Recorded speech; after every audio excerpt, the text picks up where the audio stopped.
दोस्तों नमस्कार। आज मैं ब्रिटिश ईस्ट इंडिया कंपनी यानी मैं उस कंपनी के बारे में आज बात करने जा रहा हूं जो भारत में 200 साल तक एक छत्र राज्य किया। ये कह सकते हो कि हमें 200 साल तक उसकी गुलामी झेलनी पड़ी।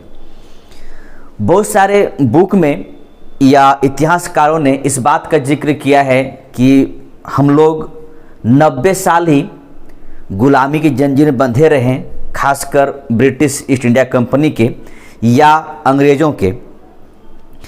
तो मैं ये कहना चाहूँगा कि ये बात सच है कि ब्रिटिश संसद ने मुझे 90 साल तक गुलामी की जंजीर में बांध के रखा।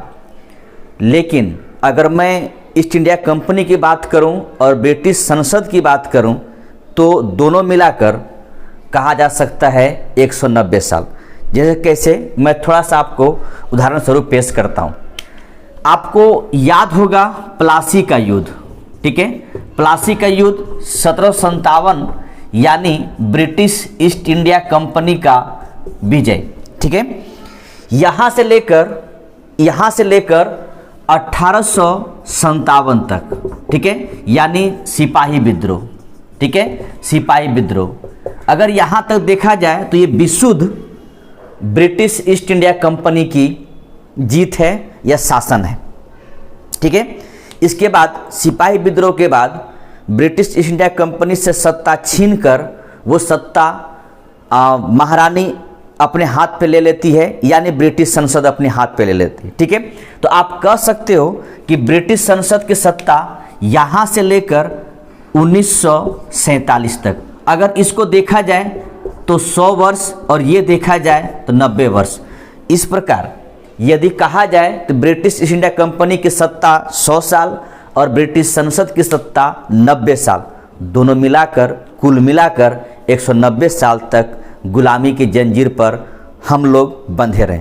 मैं आज उसी कंपनी के बारे में चर्चा करने जा रहा हूं जो कि इंग्लैंड से अटलांटिक महासागर होते हुए कैप ऑफ गुड होप यानी अफ्रीका महादेश के सबसे निचले छोर और वहां से फिर भारत की तरफ आगे बढ़ते हैं। इनका रास्ता दिखाने वाले वास्को डी गामा या कह सकते हो यूरोपीय शक्तियाँ वास्को डी गामा पहली बार मेरे पास आए थे और फिर आगे चलकर ये सत्ता यहाँ तक आती है। खैर इंडिया में वास्को डी गामा ना टिक पाए, करें मतलब पुर्तगाल टिक पाए, ना डच टिक पाए, ना फ्रांसीसी टिक पाए। जो टिका वो है एकमात्र ब्रिटिश ईस्ट इंडिया कंपनी, ठीक है। तो आज हम लोग इसी के बारे में देखेंगे, चर्चा करेंगे जितना हो सके। आपको जो भी एग्जाम पॉइंट ऑफ व्यू से देखा जाए, जो भी एग्जाम पूछती है, चाहे वो यूपीएससी से लेकर नीचे लेवल तक, सारे का सारे अगर एक वीडियो में आपको दिया जाएगा। और कोशिश करूँगा मैं कि कोई चीज़ छूटे ना। अगर छूट भी जाता है तो आप लोग कमेंट करेंगे और कमेंट करके करेंगे आप लोग, मैं उसका जवाब दूंगा आप लोगों को, ठीक है। चलिए आगे बढ़ते हैं और हम लोग देखते हैं आज British east India company. British east India company, ठीक है। हम ये लोग इसके बारे में चर्चा करेंगे, जानेंगे। चलिए देखिए, अब पहला फैक्ट आपके पास मैं रखने जा रहा हूं, इसको ध्यान से देखिएगा। भारत आने वाला प्रथम अंग्रेज कौन थे, ठीक है। तो भारत आने वाला प्रथम अंग्रेज जो थे उनका नाम याद रखेंगे आप लोग, उसका नाम है थॉमस स्टीफन, ठीक है। याद रखेंगे थॉमस स्टीफेंस, ठीक है, ये नाम है। कब आए थे तो याद रखेंगे ये व्यक्ति आए थे 24 अक्टूबर 1579 को, ठीक है। तो पुर्तगालियों के साथ आए थे और ये एक पादरी के रूप में थे। पादरी के रूप में यानी कह सकते ईसाई धर्म का जो धर्मगुरु होते हैं जिसे पादरी कहा जाता है, उसके रूप में ये पहला ब्रिटिश सिटीजन व्यक्ति जो भारत आए थे, थॉमस स्टीफेंस 24 अक्टूबर 1579 को, ठीक है, पुर्तगालियों के साथ आए थे, ठीक। और इस बात को ध्यान रखेंगे तो इस प्रकार दूसरा व्यक्ति कौन था? अंग्रेज नागरिक यानी ब्रिटिश निवासी। तो याद रखेंगे वो व्यक्ति हैं, सेकंड व्यक्ति हैं राफेल फिंच, या इसको आप राल्फ फिंच भी कहेंगे, अच्छा रहेगा, राल्फ फिंच। ठीक है, सेकंड व्यक्ति है राल्फ फिंच जो 1588 में आए थे। याद रखेंगे 1588 में आए थे, भारत आए थे और ये भारत में रहा, खासकर आगरा देखने के लिए गए ये। ठीक है, आगरा गए देखने के लिए, फतेहपुर सीकरी भी गए थे देखने के लिए, और ये दोनों शहर को इसने लंदन से तुलना किया। ठीक है, फतेहपुर सीकरी और आगरा दोनों का तुलना लंदन से किया और ये भी कहा कि लंदन से अच्छा है। ठीक है, यानी ध्यान रखेंगे इस समय के शासनकाल जो चल रहा है वो अकबर का है। ठीक है, अकबर का शासनकाल है, उस समय आगरा और फतेहपुर सीकरी दोनों का दौरा किए, देखें कौन व्यक्ति है? Ralph Finch. ठीक है, 1588 में आए थे और ये आगरा और फतेहपुर सीकरी में 91 तक रहा और इसने दोनों शहर को कहा कि लंदन से अच्छा है। ठीक है, नेक्स्ट, यानी और इस प्रकार कह सकते हैं कि अकबर के दरबार पर आने वाला पहला अंग्रेज नागरिक, पहला अंग्रेज व्यक्ति वो कौन है? तो राल्फ फिंच है। ठीक है, अकबर के दरबार पे आने वाला पहला अंग्रेज नागरिक कौन है? तो राल्फ फिंच है। इस बात का ध्यान रखिएगा। ठीक है, नेक्स्ट बात ध्यान रखेंगे 1599 में एक व्यक्ति और आते हैं जिसका नाम होगा जॉन मिल्डन हॉल। ठीक है, जॉन मिल्डन हॉल एक व्यक्ति और आते हैं भारत, और ये सब पानी वाला मार्ग से आए हैं। ठीक है, और भारत आने वाला पहला ब्रिटिश नागरिक जो थल मार्ग से, ठीक है, थल मार्ग से जो भारत आए थे, वो पहला ब्रिटिश व्यक्ति है जो थल मार्ग से भारत आए थे, वो है जॉन मिल्डन हॉल। ठीक है, ये कब आए थे? 1599 में आए थे। ध्यान रखेंगे 1599 में पहला अंग्रेज यात्री जो थल मार्ग से, स्थल मार्ग से भारत आने वाला पहला नागरिक है। ठीक है, इस प्रकार आप कह सकते हैं कि पहला आपके पास है जॉन थॉमस स्टीफेंस जो एक पादरी के रूप में 24 अक्टूबर 1579 को आए थे, भारत आए थे और ये पुर्तगालियों के साथ आए थे। दूसरा व्यक्ति राल्फ फिंच जो 1588 से 91 के बीच में भारत आए थे, भारत में रहा, आगरा में रहा, फतेहपुर सीकरी में रहा। अकबर के शासनकाल में आने वाले या अकबर के दरबार में आने वाले पहला अंग्रेज राल्फ फिंच जो फतेहपुर सीकरी और आगरा को लंदन से भी अच्छा माना, ठीक ठाक माना। ठीक है, और तीसरा व्यक्ति है 1599 की बात कीजिए, जॉन मिल्डन हॉल, ये थल मार्ग से भारत आने वाला पहला अंग्रेज नागरिक है या इंग्लिश सिटीजनशिप वाले नागरिक हैं। ठीक है, इस प्रकार तीनों का याद रखेंगे। अब हम जिस ब्रिटिश ईस्ट इंडिया कंपनी की बात करने जा रहे हैं उनका ओरिजिनल नाम यानी कह सकते हैं मूल नाम क्या है, तो याद रखेंगे जो ब्रिटिश ईस्ट इंडिया कंपनी का मूल नाम है द गवर्नर, याद रखेंगे द गवर्नर एंड कंपनी। ठीक है, the governor and company of merchants of London trading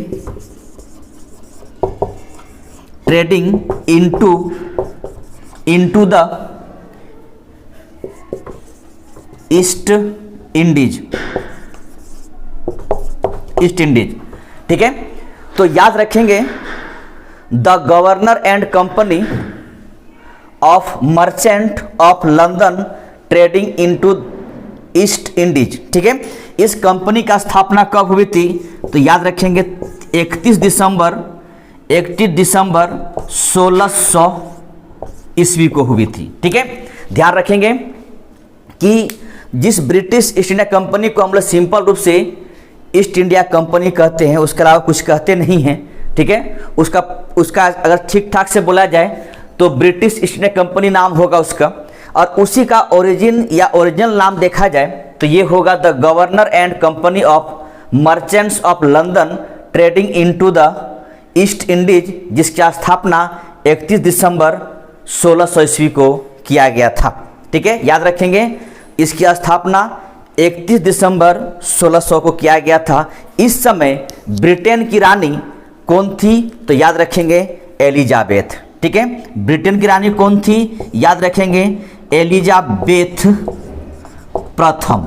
ठीक है, और एलिजाबेथ प्रथम ने एक चार्टर द्वारा इस कंपनी को 15 वर्षों के लिए कहा कि आप पूर्वी देशों के साथ व्यापार कीजिए। ठीक है, ध्यान रखेंगे, एलिजाबेथ प्रथम ने एक चार्टर के तहत में ये कहा कि आप जाइए और 15 वर्षों के लिए आप पूर्वी देशों से व्यापार कीजिए। आगे चल के वहाँ के राजा जेम्स प्रथम, ध्यान रखेंगे, वहाँ के राजा जेम्स प्रथम ने 1609 ईस्वी को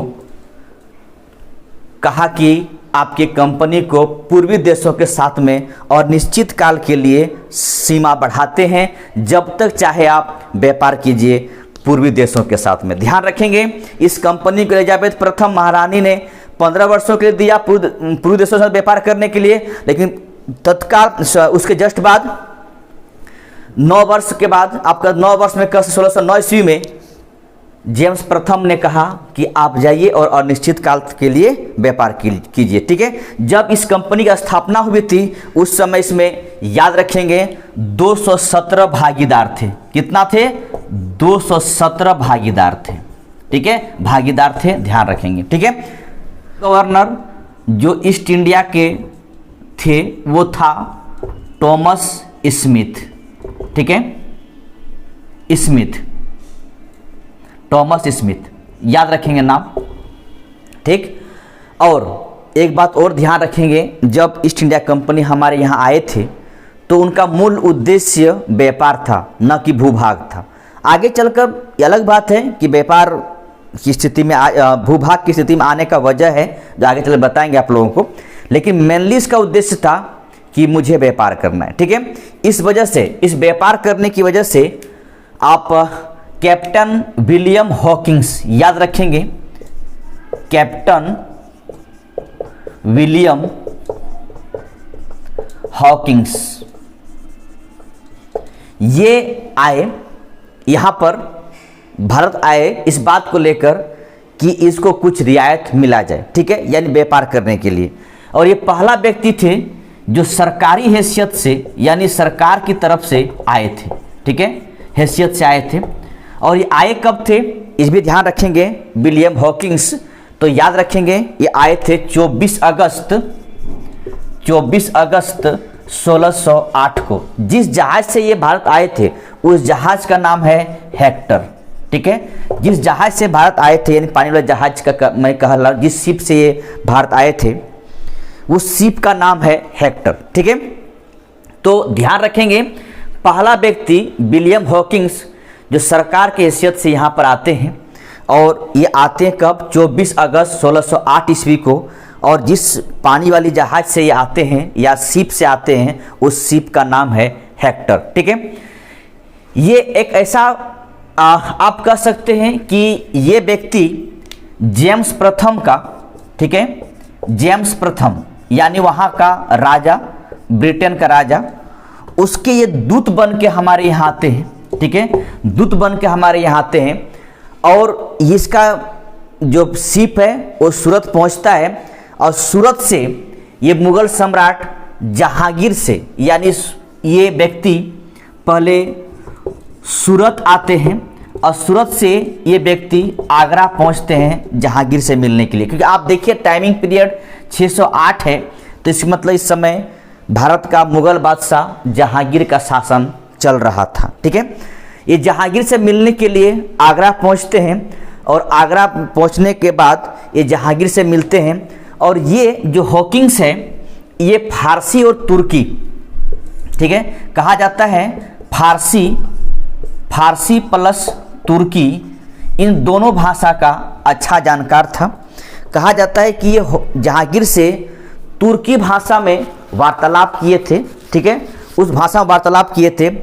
जहांगीर बहुत ज़्यादा इनसे प्रभावित हुए और इसे 400 का मनसब दिया गया। ध्यान रखेंगे, इसे 400 का मनसब दिया गया, ठीक है, और इसे 2 उपाधि मिला। एक उपाधि है फिरंगी खान, ठीक है, और दूसरा है इंग्लिश खान, ठीक है, इंग्लिश खान। इन दोनों का उपाधि इस व्यक्ति को मिला था, ठीक है, यानी किसको मिला था? विलियम हॉकिंस को मिला था 2 उपाधि, एक है फिरंगी खां और दूसरा है इंग्लिश खां की उपाधि मिला था। साथ ही साथ 400 मनसब का भी पद दिया गया था जहांगीर के द्वारा, ठीक है। जहांगीर ने हॉकिंस को, ठीक है, इसका एक उद्देश्य यह था कि व्यापार बढ़ाया जाए, यानी व्यापार के लिए कुछ छूट मिला जाए, ठीक है। तो जहांगीर ने हॉकिंस को कहा कि जाइए सूरत पर और आप सूरत में जाकर अपना व्यापारिक व्यवस्था कीजिए। लेकिन इस जो अनुमति देने के बाद याद रखेंगे 1608 में, ठीक है, 1608 में अंग्रेजों ने यानी ब्रिटिश इंडिया कंपनी ने सूरत में अपना फैक्ट्री खोला, ठीक है। लेकिन खोलने के बाद, स्थापित करने के बाद इसका विरोध करने लगा। कौन विरोध किया था? पुर्तगालियों ने, ठीक है। पुर्तगालियों ने जब विरोध किया इस बात को लेकर, तो जहांगीर ने अंग्रेजों को सूरत छोड़ने की सलाह दिया या उससे कहा कि आप सूरत छोड़ दीजिए। यानी जिस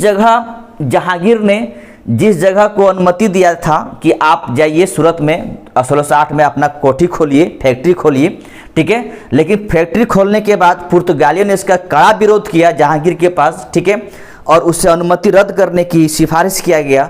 जहांगीर ने अंग्रेजों का अनुमति जो दिया था सूरत में फैक्ट्री खोलने का, वो अनुमति रद्द कर दिया गया, ठीक है। हॉकिंस के बाद जो अगला व्यक्ति आएंगे वो है आपके पास, याद रखेंगे, उनका नाम है मिडलटन, ठीक है, मिडलटन। ये 1611 में पुर्तगालियों के विरोध के बावजूद भी अपनी कंपनी का जहाज सूरत पे उतारा, ठीक है, याद रखेंगे। यहाँ पर विरोध किया था पुर्तगालियों ने, जहांगीर ने उसे पुर्तगाली का साथ दिया और कहा कि अंग्रेजों को कहा कि आप कंपनी को बंद कीजिए, ठीक है। तो इसके बाद इनके विरोध के बावजूद भी मिल्टन ने 1611 में ये क्या किया कि एक सूरत में एक जहाज उतारा, ठीक है, जबकि पुर्तगाली इसका विरोध कर रहा था। इनके विरोध के बावजूद भी, पुर्तगाली के विरोध के बावजूद भी मिल्टन ने एक जहाज उतारा और उतारने में, या कहने के मतलब सूरत में जहाज उतारने में सफल भी हुआ। सफल होने के बाद आप ऐसा कर सकते हैं, नवंबर 1612 में, ठीक है, नवंबर 1612 में ये कैप्टन बेस्ट नाम का एक व्यक्ति होगा, ठीक है, याद रखेंगे, कैप्टन बेस्ट नाम के व्यक्ति, उस व्यक्ति ने स्वाली का युद्ध हुआ था, याद रखेंगे, स्वाली का युद्ध, ठीक है, स्वाली का युद्ध में, यानी नवंबर 1612 ईस्वी में कैप्टन बेस्ट के द्वारा स्वाली के युद्ध में पुर्तगालियों को हराता है, ठीक है। यानी यहाँ पर मिल्टन ने 1611 में एक जहाज उतारा पुर्तगालियों का विरोध के बावजूद, ठीक है, बावजूद अंग्रेजों ने एक जहाज उतारा और नवंबर 1612 में कैप्टन बेस्ट के नेतृत्व में स्वाली का युद्ध होता है। इस स्वाली के युद्ध में अंग्रेजों ने पुर्तगालियों को हराता है।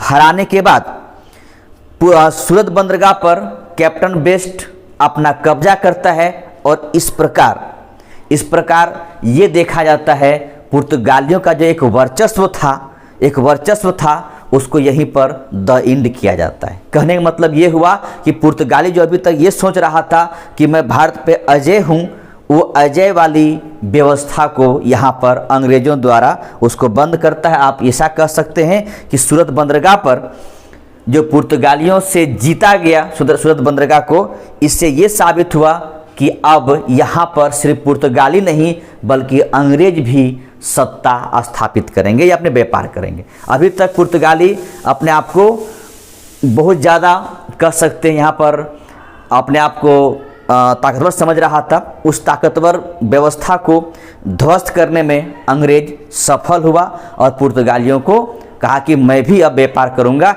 इस प्रकार जो यहाँ पर 1608 में अंग्रेजों को सूरत से भागने की अनुमति दिया गया था, मिल्टन ने 1611 में इस बंदरगाह पे कब्जा किया या बंदरगाह पे जहाज उतारा और नवंबर 1612 में कैप्टन बेस्ट के द्वारा स्वाली के युद्ध में पुर्तगालियों को हराता है और सूरत बंदरगाह पर कब्जा करता है। ठीक है, पुर्तगालियों को हराने के बाद अंग्रेज के प्रति जहांगीर का मन बदला, यानी आप जहांगीर को लगने लगा कि ये पुर्तगालियों को हराया, अब जहांगीर साहब क्या करेंगे कि वो अंग्रेज़ों को एक शाही फरमान जारी करेंगे। ठीक है, तो जब ये पुर्तगालियों को हराने के बाद जहांगीर द्वारा 6 फरवरी, याद रखेंगे 6 फरवरी 1613 ईस्वी को एक शाही फरमान जारी करता है। ठीक है, और शाही फरमान जारी करने के बाद ये उसमें लिखा रहता है कि अंग्रेज़ों को सूरत में थॉमस एडवर्थ के नियंत्रण में व्यापारिक कोठी स्थापित करने का अनुमति दिया जाता है। यानी 6 फरवरी 1613 ईस्वी को जहांगीर द्वारा एक शाही फरमान जारी होता है। उस शाही फरमान में ये लिखा रहता है कि सूरत में, यानी जहाँ से अंग्रेज़ों को बाहर निकलने की अनुमति दिया गया था, सूरत में किसके नेतृत्व में, तो एक व्यक्ति का नाम है, उस अंग्रेज का नाम है थॉमस एडवर्थ। ठीक है, याद रखेंगे थॉमस एडवर्थ। ठीक है, एडवर्थ, थॉमस एडवर्थ के नियंत्रण में एक व्यापारिक कोठी खोलने की अनुमति दिया जाता है। किसे? अंग्रेजों को। ठीक है, याद रखेंगे 6 फरवरी 1613 ईस्वी जहांगीर द्वारा थॉमस एडवर्थ के नियंत्रण में सूरत में व्यापारिक कोठी खोलने की अनुमति देते हैं जहांगीर द्वारा, जब अंग्रेजों ने पुर्तगालियों को हराया इसके बाद। ठीक है, इसके बाद अगला जो व्यक्ति है, याद रखेंगे, वो है sir Thomas Roe. Sir Thomas Roe. ठीक है, ये सर टॉमस रो ब्रिटिश सम्राट जेम्स प्रथम, याद रखेंगे जेम्स प्रथम का राजदूत बनकर ये आते हैं सूरत। कब आते हैं तो ध्यान रखेंगे 18 सितंबर 1615 ईस्वी को सूरत आते हैं तो सर टॉमस रो। ठीक है, और ये 10 जनवरी 1616 को जहांगीर से मिलने के लिए अजमेर जाते हैं। ठीक है, कहाँ जाते हैं? अजमेर जाते हैं। ठीक है, और इस प्रकार 10 जनवरी 1616 से लेकर 17 फरवरी 1618 तक, ठीक है, 18 तक मान के चलिए ये 3 साल तक। ठीक है, यहाँ पर पूरा 16, 17, ठीक है, 16, 17 और 18, ठीक है, 3 साल तक मान के चलिए ये 3 वर्ष तक मान के चलिए ये मुगल दरबार में रहते हैं सर टॉमस रो। ठीक है, सर टॉमस रो मुगल दरबार में 3 वर्ष तक रहते हैं और ये कोशिश करते हैं कि भारत में ईस्ट इंडिया कंपनी को कुछ व्यापारिक कोठियां खोलने की अनुमति दिया जाए। इसी बीच में ध्यान रखेंगे, इसी बीच में दक्षिण भारत में पहला ईस्ट इंडिया कंपनी की कोठी खुलता है, वो है मसूलीपट्टनम। ठीक है, मसूलीपट्टनम। ठीक है, साथ ही साथ मसूलीपट्टनम और साथ ही साथ पेटापुल्ली में। ठीक है, पेटापुल्ली में कब खुलती है? 1611 में। ठीक है, इस प्रकार आप कह सकते हैं कि दक्षिण भारत में ईस्ट इंडिया कंपनी का अपना पहला कारखाना जो मसूलीपट्टनम तथा पेटापुल्ली में 1611 में स्थापित किया गया था, तो ये एक मान के चलिए कि भारत में प्रथम वैधानिक अनुमति प्राप्त अंग्रेजी फैक्ट्री, प्रथम वैधानिक अनुमति प्राप्त अंग्रेजों की पहली फैक्ट्री जो मछलीपट्टनम में स्थापित किया गया था, लेकिन इससे पहले 1608 में ही प्रथम अंग्रेज फैक्ट्री सूरत में स्थापित हुई थी।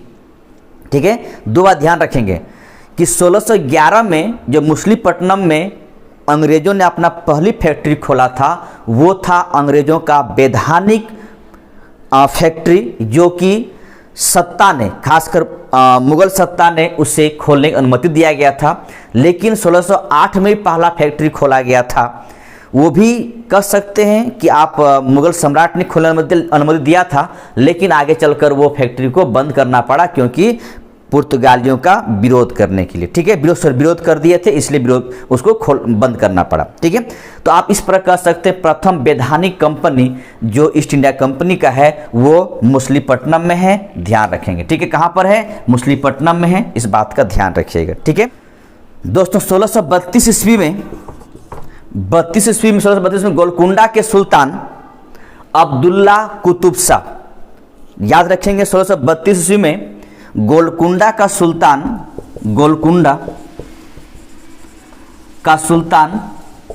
अब्दुल्ला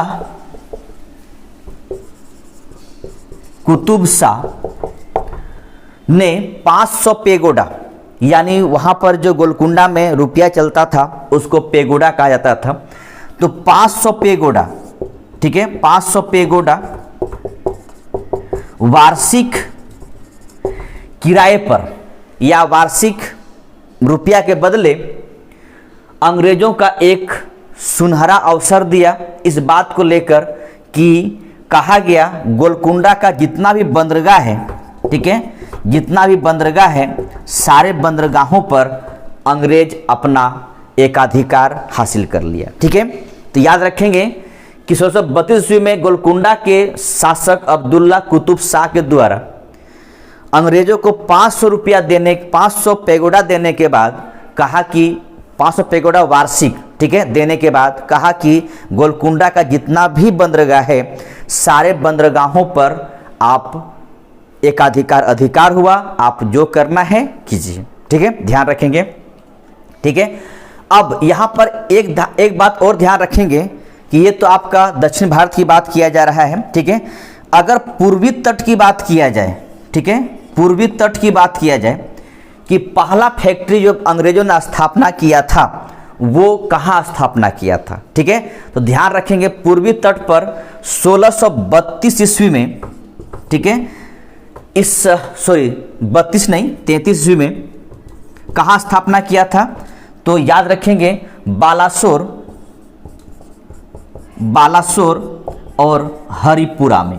ठीक है, हरिपुरा में, तो उड़ीसा में बालासोर व हरिपुरा में, हरिपुरा नहीं, हरिहरपुरा, ठीक है,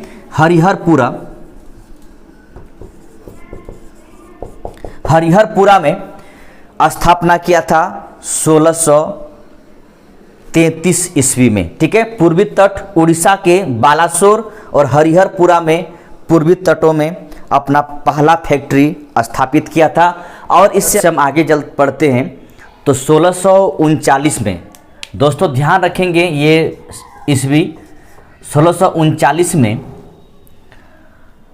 फ्रांसिस डे, एक व्यक्ति का नाम है, ये ब्रिटिश नागरिक है, फ्रांसिस डे, याद रखेंगे फ्रांसिस डे नाम का एक व्यक्ति चंद्रगिरी, ठीक है, चंद्रगिरी याद रखेंगे, चंद्रगिरी, इस जगह को वहाँ के राजा यानी चंद्रगिरी के राजा जिसका नाम होता है दरमेला, चंद्रगिरी का राजा का नाम है दरमेला, उससे दरमेला वेंकटप्पा, ठीक है, वेंकटप्पा नाम होता है, दरमेला वेंकटप्पा, इससे मद्रास को पट्टे पर लेता है। ठीक है, यानी चंद्रगिरी के राजा है दरमेला वेंकटप्पा, इससे मद्रास को पट्टे पे लेता है। कौन लेता है? फ्रांसिस डे लेता है। ठीक है, मद्रास को पट्टे पर लेता है। यानी कहने का मतलब है कि मद्रास को एक मान के चलिए, मद्रास की ज़मीन को ये एक तरह का उस राजा से पट्टा पर ले लेता है। यानी कुछ दिन के लिए, आप जानबे करते पट्टा खतियान चलता है गांव घर में, तो वही पट्टे पर लेता है और इसी मद्रास में एक किला बनाता है जिसका नाम होगा सेंट जॉर्ज। ठीक है, उस किला का नाम होगा, ध्यान रखेंगे, फोर्ट सेंट जॉर्ज। ठीक है, और ये कब बनाता है? 1641 में। ठीक है, ध्यान रखिएगा कि फ्रांसिस डे 1639 में चंद्रगिरी के राजा दरमेला वेंकटप्पा से मद्रास पट्टे पे लेता है और वहाँ पर फोर्ट सेंट जॉर्ज किला बनाता है। कब बनाता है? 1641 में। और मद्रास का, यानी या दक्षिण भारत का कह सकते हैं आप, इसको मुख्यालय बना लेता है आगे चल के। इस प्रकार आप कह सकते हैं कि फ्रांसिस डे को मद्रास का संस्थापक माना जाता है। ध्यान रखेंगे, इस फ्रांसिस डे को आप कह सकते हैं मद्रास का संस्थापक। ठीक है, संस्थापक याद रखेंगे, फ्रांसिस डे को मद्रास का संस्थापक माना जाता है। इस बात का ध्यान रखेंगे। ठीक, इसके बाद आगे चलिए बंगाल पर चलते हैं। 1651 की बात है। 1651 में सासुजा यानी बंगाल के शासक सासुजा से अनुमति लेकर एक व्यक्ति होता है जिसका नाम है ब्रिजमैन। ठीक है, अंग्रेज व्यक्ति हैं ब्रिजमैन। 1651 में बंगाल पर सासुजा बंगाल के जो शासक है उससे अनुमति लेकर ब्रिजमैन ने क्या करते हैं, 1652 में, ठीक है, 1652 में हुगली में, ठीक है, हुगली नामक स्थान पर प्रथम अंग्रेजी कारखाना खोलता है। ठीक है, प्रथम अंग्रेजी कारखाना खोलता है। तो याद रखेंगे कि 1651 में सासुजा जो बंगाल के शासक है उससे ब्रिजमैन कुछ बातें साइन करते हैं, या कह सकते हैं बंगाल को उससे, या ब्रिजमैन सासुजा से अनुमति लेकर 1652 में हुगली में एक अंग्रेजी कारखाना खोलता है। आप इस पर कह सकते हैं बंगाल में प्रथम कारखाना हुगली में 1652 में स्थापित किया गया था। ठीक है, इसके बाद याद रखेंगे, इसके बाद बंगाल में कासिम बाजार, इसके बाद कासिम बाजार, साथ ही साथ पटना और राजमहल। ठीक है, इन जगहों पर ब्रिटिश लोगों ने अपनी कारखाना खोलने का काम करता है। अब देखिए क्या होता है कि यही सासुजा जो प्रथम फैक्ट्री खोलने की अनुमति देते हैं ब्रिजमैन को, तो सासुजा कहते हैं अंग्रेजों से कि आप मुझे 3000 वार्षिक रुपया दीजिए। ठीक है, रुपया दीजिए और बंगाल में, ठीक है, वार्षिक कर दीजिए और बंगाल में आप व्यापार कीजिए। यानी कह सकते हैं कि सासुजा ने अंग्रेजों को 3000 रुपया उससे लेकर, सासुजा अंग्रेजों से 3000 रुपया लेकर बंगाल पर विशेष तरीके से आप उनको दे दिया गया, क्या बोला जाए कि अधिकार। ठीक है, और ये अधिकार, ये रुपया याद रखेंगे वार्षिक था, ना कि मंथली था। ये रुपया वार्षिक था। किससे लिया गया? किससे लिया गया? सासुजा द्वारा अंग्रेज से लिया गया 3000 रुपया पर वार्षिक लिया गया और बंगाल में एक विशेष अधिकार मिल गया।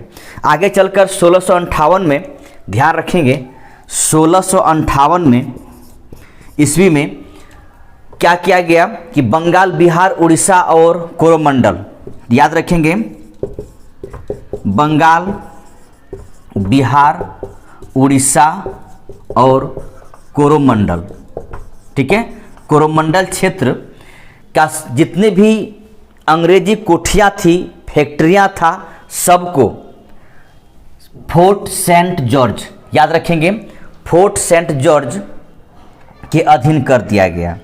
यानी फोर्ट सेंट जॉर्ज कहने का मतलब है मद्रास के अधीन कर दिया गया। ठीक है, ध्यान रखेंगे, 1658 में बंगाल, बिहार, उड़ीसा, कोरोमंडल क्षेत्र की जितनी भी कंपनियां थी उस सारे के सारी कंपनियां को मद्रास के अधीन कर दिया गया। ठीक है, इसके बाद एक बात और ध्यान रखेंगे कि 1661 में, ठीक है, 1661 में होता यूं है कि ब्रिटिश राजकुमार जिसका नाम होता है चार्ल्स द्वितीय, ठीक है, ब्रिटिश राजकुमार जिसका नाम होता है चार्ल्स द्वितीय, इसका विवाह किससे होता है? तो पुर्तगाली राजकुमारी कैथरीन ब्रेगेंजा से। कैथरीन ब्रेगेंजा नाम होता है, ठीक है, कैथरीन ब्रेगेंजा नाम होता है, उससे शादी होता है। तो जब शादी होता है तो मैंने पहले भी वीडियो में बता चुका, कुछ दहेज मिलेगा ही मिलेगा।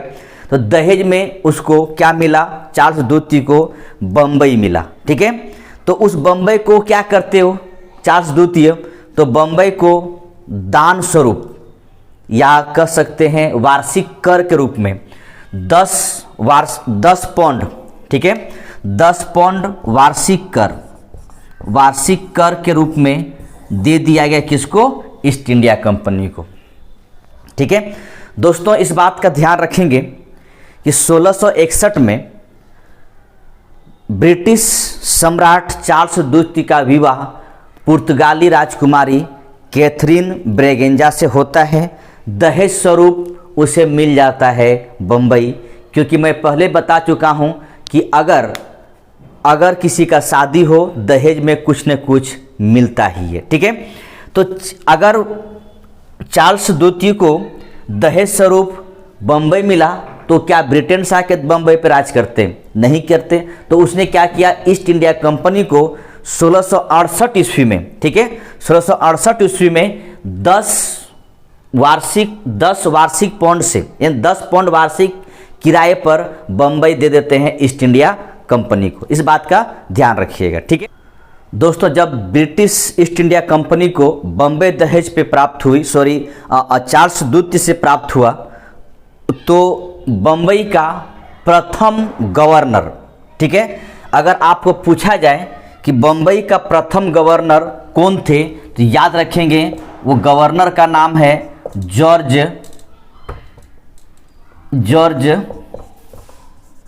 ऑक्सीडेन।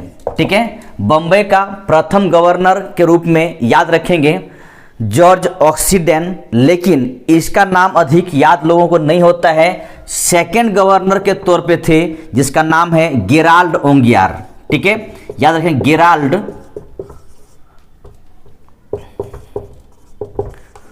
ओंगियार। ठीक है, ये कब से कब तक था?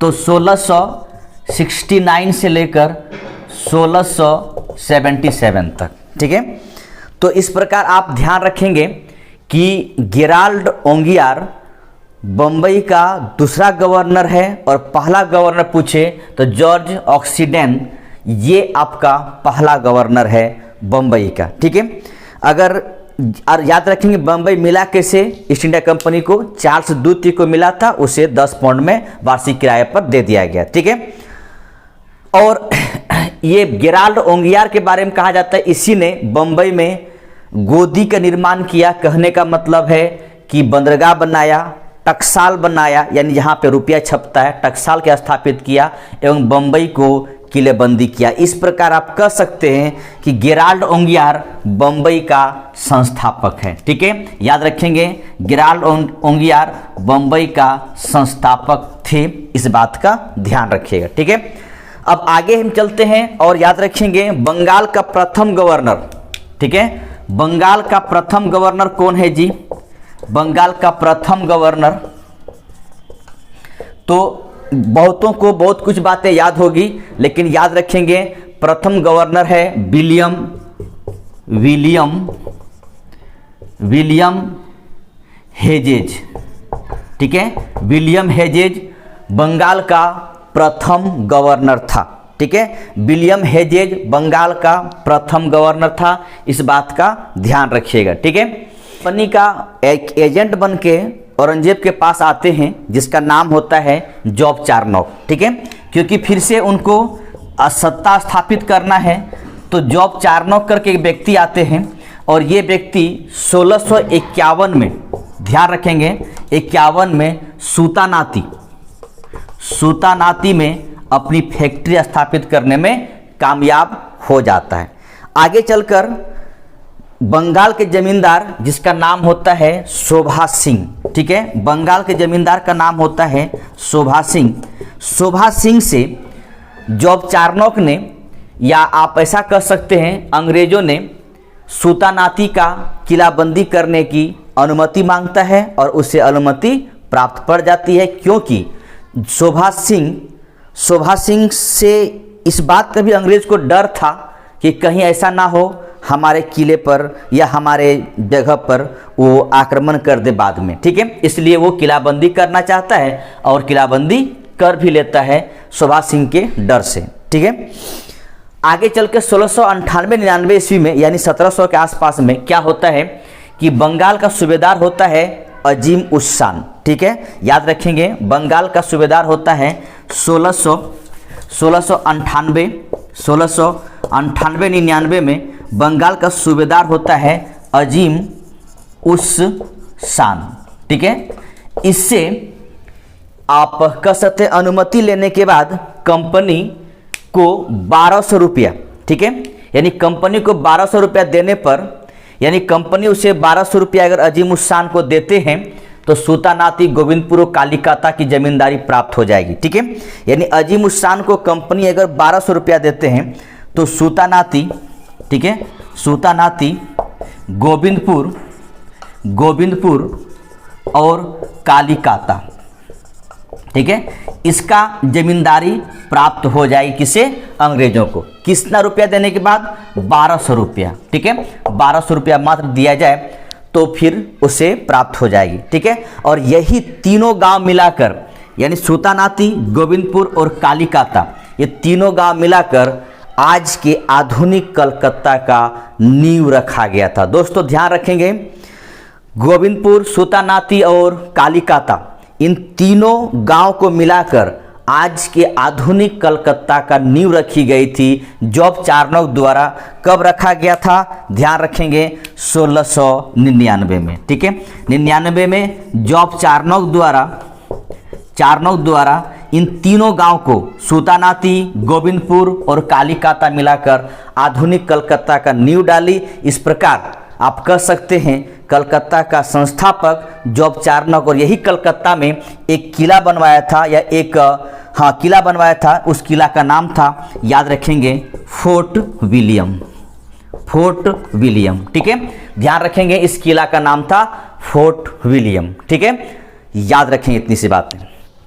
दोस्तों जब फोर्ट विलियम किला का निर्माण किया गया तो 1700 ईस्वी में, ध्यान रखेंगे, 1700 ईस्वी में एक नाम है, याद रखिएगा, उस नाम का नाम याद रखेंगे, चार्ल्स आयर, ठीक है, चार्ल्स आयर नाम का व्यक्ति को फोर्ट विलियम किला का प्रेसिडेंट बनाया गया, ठीक है, उस किला का प्रेसिडेंट बनाया गया।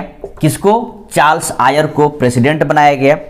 जब प्रेसिडेंट बनाया गया, इसके बाद हुई यूं कि इसी समय या इसी साल बंगाल को आप कह सकते हैं, इसी समय यानी 1700 की बात है, इस समय बंगाल को मद्रास से, ठीक है, मद्रास प्रेसिडेंसी से अलग कर दिया गया और एक स्वतंत्र प्रेसिडेंसी का निर्माण किया गया 1700 में बंगाल को। ध्यान रखेंगे, जो बंगाल पहले मद्रास प्रेसिडेंसी में था, उस मद्रास प्रेसिडेंसी से उसको सेपरेट किया गया और एक अलग प्रेसिडेंसी बनाया गया, वो है बंगाल प्रेसिडेंसी। ये आपका 1700 की बात है।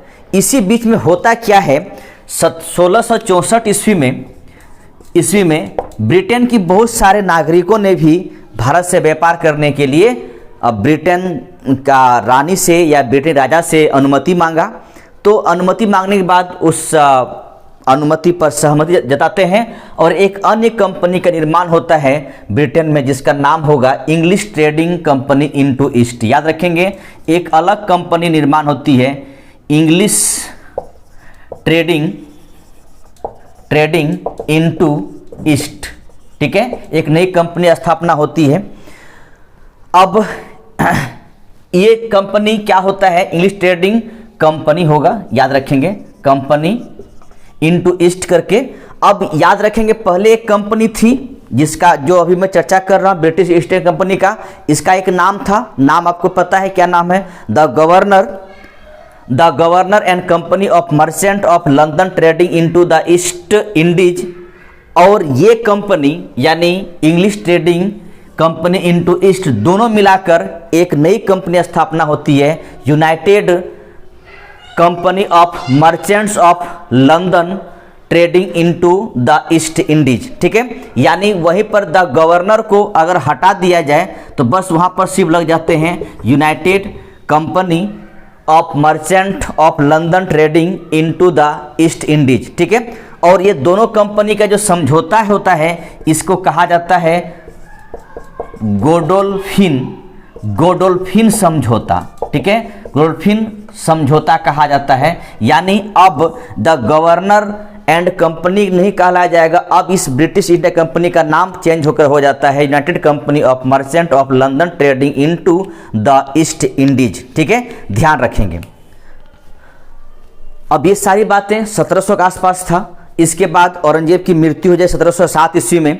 इसके बाद नया शासक आएंगे बहादुर शाह प्रथम, उसके बाद फिर फर्रुखसियर सत्ता में आएंगे जहांदार शाह के बाद। ठीक है, तो फर्रुखसियर के समय में एक दूत मंडल मिलने के लिए, उसका कह सकते फर्रुखसियर से मिलने के लिए आते हैं। वो एक्चुअली इसलिए मिलने आ रहे थे कि उनको व्यापार करना था और उसका नेतृत्व जो कर रहे थे वो था जॉन सुरमन। ठीक है, 1715 ईस्वी में एक व्यापारिक मंडल फर्रुखसियर से मिलने आते हैं, और मिलने इसलिए आते हैं ताकि इसलिए मिलने आते हैं कि उसको व्यापारिक एकाधिकार प्राप्त हो या व्यापारिक लाभ प्राप्त हो। ठीक है, अब उस दूत मंडल में एक व्यक्ति होते हैं या एक सर्जन होते हैं जिसका नाम होता है हैमिल्टन। और उस समय फर्रुखसियर को एक जानलेवा बीमारी हुआ था या फोड़ा टाइप का हुआ था, कुछ हुआ था। ठीक है, एक भयानक बीमारी से ग्रस्त थे। तो उस भयानक बीमारी से ग्रस्त होने की वजह से जो उनके सर्जन होते हैं हैमिल्टन करके, उसने उस जानलेवा बीमारी से उस फर्रुखसियर को मुक्ति दिलवाते हैं। तो ये मुक्ति दिलवाते हैं तो फर्रुखसियर बड़ा खुश हो जाता है। खुश होकर 1707 ईस्वी में, ध्यान रखेंगे 1717 ईस्वी में, 1717 ईस्वी में एक फरमान जारी करता है। कौन जारी करता है? फर्रुखसियर जारी करता है। और फर्रुखसियर की इस फरमान को आप कह सकते हो कि खासकर अंग्रेजों के लिए आप महाधिकार पत्र यानी Magna carta of the company के लिए कहा गया है। तो फर्रुखसियर की इस फरमान से क्या क्या प्राप्त होता है उस बात का ध्यान रखेंगे। प्राप्त ये होता है कि बंगाल में कंपनी 3,000 रुपया वार्षिक कर देने से, ठीक है, वार्षिक कर देने से निःशुल्क व्यापार कर सकता है। ध्यान रखेंगे, निःशुल्क व्यापार कर सकता है। वहां पर इससे पहले था जिस 700 समय में 3,000 रुपया देने के बाद एक विशेष अधिकार प्राप्त हुआ था कि आप व्यापार कर सकते, निःशुल्क की बात नहीं किया गया था। यहाँ पर फर्रुखसियर ने कहा कि 3,000 रुपया दीजिए और बंगाल में निःशुल्क व्यापार कीजिए, कोई दिक्कत नहीं है। ठीक है, साथ ही साथ ध्यान रखेंगे कंपनी को बंगाल के आसपास के 38 गांवों को, ठीक है, सेकंड बातें हैं, साथ ही साथ बंगाल में यानी कलकत्ता के आसपास के 38 गांवों को वो अपना अधिकार क्षेत्र में किराए पर ले सकता था। सेकंड बातें हैं। थर्ड बातें ध्यान रखेंगे, कंपनी को यानी ईस्ट इंडिया कंपनी को बंबई में, ठीक है, बंबई में एक टकसाल स्थापित करने की अनुमति दिया गया। और उस टकसाल से जो रुपया जारी होगी वो सिक्का जो बाहर निकलेगा वो मुगल साम्राज्य में वैलिड होगा यानी चलेगी। तीसरा चीज था। और चौथा चीज था, ध्यान रखेंगे कि सूरत में, ठीक है, याद रखेंगे सूरत में 10,000 वार्षिक कर देने पर निःशुल्क व्यापार करने का भी अधिकार प्राप्त हो गया था।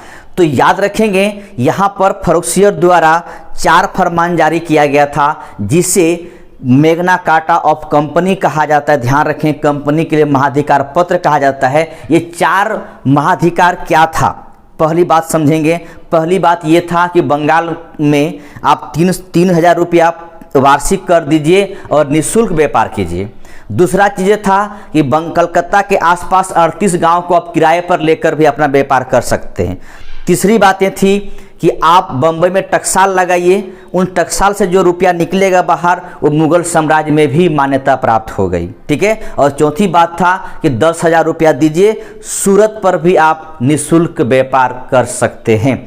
इससे कंपनी का महाधिकार पत्र या मैग्ना कार्टा ऑफ कंपनी कहा गया। ये था आपका ब्रिटिश ईस्ट इंडिया कंपनी के बारे में। ये समाप्त नहीं होती है, क्योंकि हम आगे चलेंगे और इसको कनेक्ट करेंगे हम बंगाल और ब्रिटिश ईस्ट इंडिया कंपनी के बीच में। यहाँ पर 2 युद्ध बचा हुआ है, जो प्लासी और बक्सर का युद्ध। जब बंगाल चलेंगे तो ब्रिटिश ईस्ट इंडिया कंपनी को वहाँ से कनेक्ट करके आगे बढ़ेंगे हम लोग, लेकिन फिलहाल हम लोग यहीं तक रहते हैं। ब्रिटिश ईस्ट इंडिया कंपनी कुछ बातें हैं जो आप तक पहुँचाया गया। दोस्तों इसी प्रकार बने रहिए। अगर आपको कुछ और एक्स्ट्रा चाहिए इस पर तो आप कमेंट करेंगे और सुझाव देंगे, मैं आपके सुझाव को सहृदय स्वीकार करूंगा।